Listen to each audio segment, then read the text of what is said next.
আসসালামু আলাইকুম। আশা করি আপনারা সকলে অনেক অনেক ভালো আছেন। তো আলহামদুলিল্লাহ আল্লাহর রহমতে আমি অনেক ভালো আছি। তো আজকে আবার নতুন একটা কবুতরের ব্লগ ভিডিওতে আপনাদের স্বাগতম। যারা আমার এই চ্যানেলটিকে এখনও সাবস্ক্রাইব করে দেননি, সাবস্ক্রাইব করে দেবেন। পাশে থাকা বেল আইকনটি অন করে দেবেন। পরবর্তীতে আমার এই সকল গ্রামের নতুন নতুন কবুতরের ব্লগ ভিডিওগুলো পাওয়ার জন্য। তো আপনারা কেউ যাতে মিস না করেন সেজন্য কিন্তু আমার এই ভিডিওগুলো তৈরি করা। তো আমি চেষ্টা করি যে আপনাদেরকে নতুন নতুন ভিডিও দেখানোর জন্য। তো আপনারা কেউ মিস করবেন না, অবশ্যই সম্পূর্ণ ভিডিও দেখবেন। তো আজকের যে ভিডিওটা সেটা হইতেছে যে আমাদের কবুতরগুলা কিন্তু প্রায় বাদ করবো এরকম একটা সময় আয় পড়ছে। তো আমাদের এখনকার কবুতরের মনে করেন যে আমাদের কবুতরের ওই ছাইড়া দেওয়া দরকার। পাখাগুলা পায়রাগুলা তো পাখা ছেড়ে দিয়েছি, পায়রাগুলো খড় ছিঁড়ছে, কিন্তু আমরা কিন্তু পায়রিগুলার পাখা এখনও ছেড়ে দিই নাই। তো কবে ছাড়বো তো সেই বিষয়ে আজকের ভিডিও। তো আজকে যদি দেখি যে খড়ের ভিতরে এই কবুতরগুলো গেছে, তাহলে আল্লাহর রহমতে আজকেই পাখাগুলো ছেড়ে দিব। এই যে যেমন ধরেন এই যে এক জোড়া কবুতর এই পায়রিটার পাখা বান্ধা, আবার এই পাশে এই যে এখানের পায়রিটাও কিন্তু পাখা বান্ধা আছে। তো পাখা বান্ধার কারণে কিন্তু কবুতর উঠতে পারে না, এবং কি আমাদের যে প্রাকৃতিক খাবারটা, যেমন বন্ধের ভিতরে দেয় কিন্তু একটা প্রাকৃতিক খাবার মানে খায় আহে, এটাতে কিন্তু প্রাকৃতিক খাবার কি কি আছে আপনার একটু লক্ষ্য করবেন। যে প্রাকৃতিক খাবার খেলে কবুতরের একটা বিষয় সবচেয়ে বেশি ভালো হয়, সেটা হলো যে রোগ প্রতিরোধ ক্ষমতাটা একটু একটু বেশি থাকে। তো এগুলা কিন্তু আপনাদের অবশ্যই লক্ষ্য রাখতে হবে, আর আপনাদের জানাও লাগবে। তো জানার বিষয়ে আসলে একটা জিনিস, যে আপনারা যদি জানাশোনা থাকে তাহলে কিন্তু কবুতরগুলা অসুখ খুব কম হবো। আর আমরা একটু কবুতরের খোঁজ খবরটা একটু বেশি রাখতেছি, কারণ এই সময় সব কবুতর মানে বাদ করবো, খাবারের যেন ঘাটতি না পড়ে। সব বিষয়ে কিন্তু আমাদের খেয়াল রাখা অবশ্যই জরুরি, খুব দরকার। কারণ আমরা যদি ওই বাইরে খাবারটা দিলাম না, তাহলে কিন্তু কবুতরগুলা মনে করেন সবগুলা কিন্তু ভিতরে আয় পড়তে খাবার দিই, কারণ ভিতরে গুলো আয় আসবে খাবারটা খায়। তারপরে কিন্তু ব্যাগ দেন দেওয়া লাগে না, তার আগে মনে করেন যে দৌড়াদৌড়ি, কারণ বাইরে খাবারের সংকট।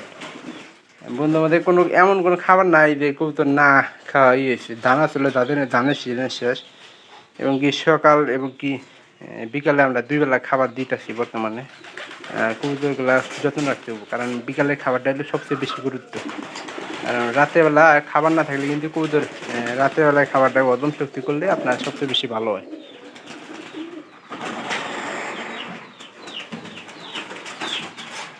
তো এই সিজনে কিছু কিছু আমাদের কবুতর আছে যেগুলো এখনো বাদ করবো না। তো ওগুলোর প্রতি আমরা আমাদের আসলে কোনো আশা নাই, কারণ দেখা যাবো যে কবুতরগুলা বাদ করার আগে মনে করেন যে, আর প্রথম প্রথম মনে করেন যে ঘষি নষ্ট করার সম্ভাবনা খুব কম বেশি থাকে। আর আপনারা একটা কাজ করবেন যে কবুতর ঘষিগুলো একটু ধরার কম চেষ্টা করবেন, তাহলে কিন্তু সেক্ষেত্রে কিন্তু বেশি ভালো হবে। তো একটা রয়েছে আমাদের কিন্তু অতটা আমরা সমস্যা মনে করতেছি, কবুতর হারাইলে আসলে সবচেয়ে বেশি খারাপ লাগে। অবশ্যই বাইন দেশে দাও,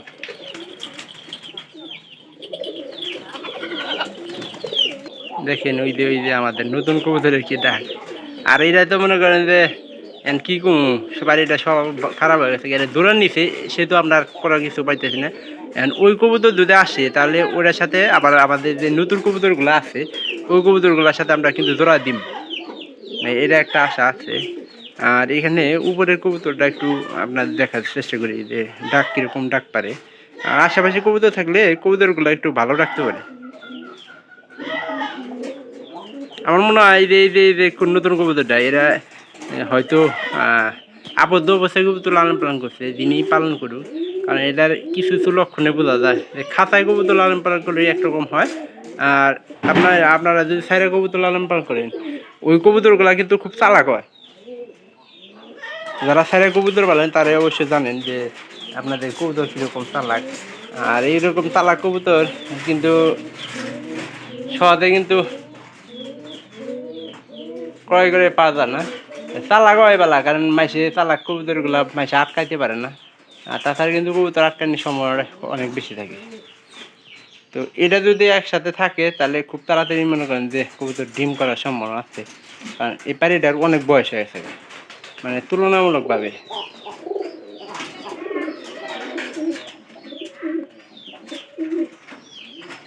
আর চেষ্টা করবো যে এখানকার যে কবুতরের ইগুলো আছে, বাচ্চাগুলো আছে, ওইগুলা যারা কবুতর লালন পালন করবে তারা অবশ্যই এই সরিষার দিনে এবং কি ভুট্টার দিনে যে কবুতরের বাচ্চাগুলো ওইগুলা কেনার চেষ্টা করুন, কারণ ওইগুলা আপনার স্বাস্থ্য কিন্তু অনেক মোটা হয়। আর তাছাড়া যে কবুতরগুলো আছে ওইগুলো স্বাস্থ্য কিন্তু সহজে পারে না।